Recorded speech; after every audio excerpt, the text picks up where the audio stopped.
ദൗത്യം വൻ വിജയമായിരുന്നുവെന്ന് കേന്ദ്ര ആഭ്യന്തരമന്ത്രി അമിത്ഷായുടെ പ്രതികരണം ഉണ്ടായത് ഒരു കൂട്ട കൊലപാതകം നടന്നപ്പോഴായിരുന്നു. സ്വന്തം ജനങ്ങളെ കൊന്നു തള്ളുന്നത് വൻ വിജയമാണ് എന്ന് അഭിമാനിക്കുന്ന ഇത്തരം ഭരണാധികാരികളെ ചരിത്രത്തിലെന്നല്ല പുരാണങ്ങളിലോ കെട്ടുകഥകളിലോ പോലും കണ്ടെത്താൻ സാധിക്കുകയില്ല.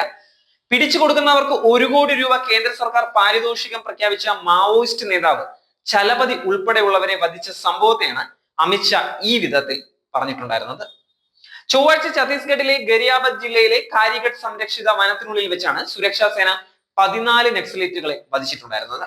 സുരക്ഷാ സേനയുമായി നക്സലേറ്റുകൾ ഏറ്റുമുട്ടിയെന്നും തുടർന്നാണ് വധിച്ചത് എന്നുമുള്ള പതിവ് ന്യായീകരണം ഔദ്യോഗികമായി പുറത്തു വരികയും ചെയ്തിട്ടുണ്ടായിരുന്നു.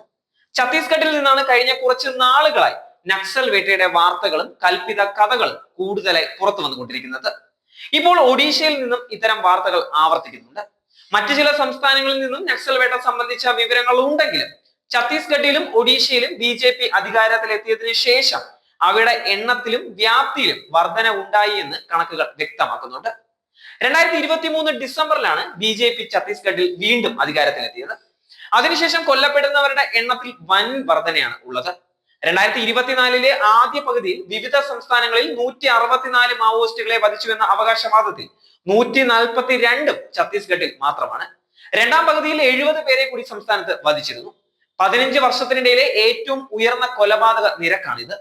ഈ വർഷം ഇതുവരെയായി 26 പേരെയാണ് നക്സലേറ്റുകൾ എന്ന് ആരോപിച്ച് സുരക്ഷാ സേന വധിച്ചിരിക്കുന്നത്.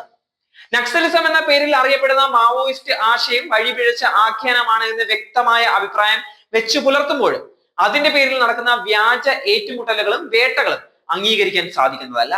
മാത്രമല്ല, സാമ്പത്തിക കോർപ്പറേറ്റ് താല്പര്യങ്ങളുടെ പേരിൽ നക്സലേറ്റ് മുദ്രകുത്തി സാധാരണക്കാരെ ഇല്ലാതാക്കുന്ന റിപ്പോർട്ടുകൾ പുറത്തു വരികയാണ്. കഴിഞ്ഞ വർഷം ഫെബ്രുവരി, മെയ്, ഒക്ടോബർ മാസങ്ങളിൽ ഛത്തീസ്ഗഡിലെ വിവിധ ഇടങ്ങളിൽ ഉണ്ടായതായി പറയുന്ന നക്സൽ വധ അവകാശവാദത്തിനെതിരെ പ്രദേശവാസികൾ രംഗത്തെത്തുകയും പോലീസ് സ്റ്റേഷൻ ഉപരോധിക്കുകയും ചെയ്ത സംഭവങ്ങൾ ഉണ്ടായിരുന്നു. ഫെബ്രുവരിയിൽ ജംഗ്ല പോലീസ് സ്റ്റേഷൻ പരിധിയിൽ 4 പേരെ വധിച്ചതായാണ് അവകാശപ്പെട്ടിട്ടുണ്ടായിരുന്നത്. എന്നാൽ പോലീസ് വധിച്ച 4 പേർക്കും തങ്ങളുടെ സംഘടനയുമായി ബന്ധമില്ല എന്ന് 2 ദിവസത്തിന് ശേഷം മാവോയിസ്റ്റ് സംഘടന വ്യക്തമാക്കിയ കാര്യമായിരുന്നു. മരിച്ച 4 പേരും വനവാസികൾ മാത്രമാണ് എന്നും വനവിഭവങ്ങൾ ശേഖരിക്കാൻ ഇറങ്ങിയപ്പോൾ സുരക്ഷാ ഉദ്യോഗസ്ഥർ വെടിവെച്ചിടുകയായിരുന്നു എന്നും കുടുംബാംഗങ്ങൾ കുറ്റപ്പെടുത്തി. മെയ് മാസത്തിൽ ബിജാപൂരിലെ പീഡിയ ഗ്രാമത്തിലെ കൊലപാതക കഥയിലും സമാനമായ ആരോപണങ്ങൾ തന്നെയാണ് ഉള്ളത്.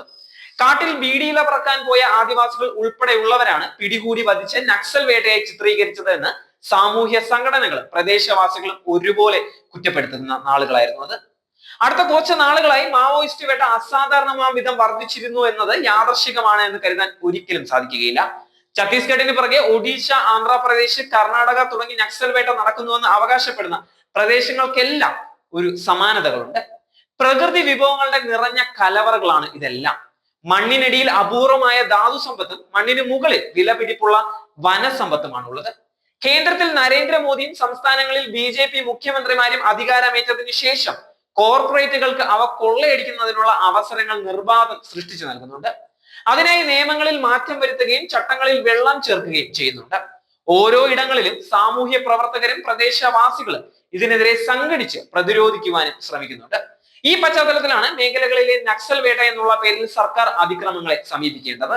പാവപ്പെട്ടവരും പാർശ്വവൽക്കരിക്കപ്പെട്ടവരുമായ വിഭാഗങ്ങൾക്ക് അവകാശപ്പെട്ട വനവിഭവങ്ങളും മറ്റ് ജീവിതോപാധികളും അമിതമായി ചൂഷണം ചെയ്ത് ലാഭം ഉണ്ടാക്കാൻ എത്തുന്നവരെ തടയുന്ന ജനവിഭാഗങ്ങളെയാണ് നക്സലുകളായി ചിത്രീകരിക്കുന്നത്.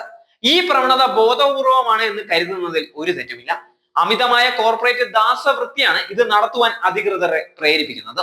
ആശയപരമായി വഴിപിഴച്ചു പോയവരുണ്ടെങ്കിൽ അവരെ വെടിവെപ്പിലൂടെയും ഏറ്റുമുട്ടലുകളിലൂടെയും ഉന്മൂലനം ചെയ്യുകയല്ല ആവശ്യം, നേരായ വഴിയിലേക്ക് കൊണ്ടുവരുന്നതിനുള്ള ശ്രമങ്ങളാണ് വേണ്ടത്.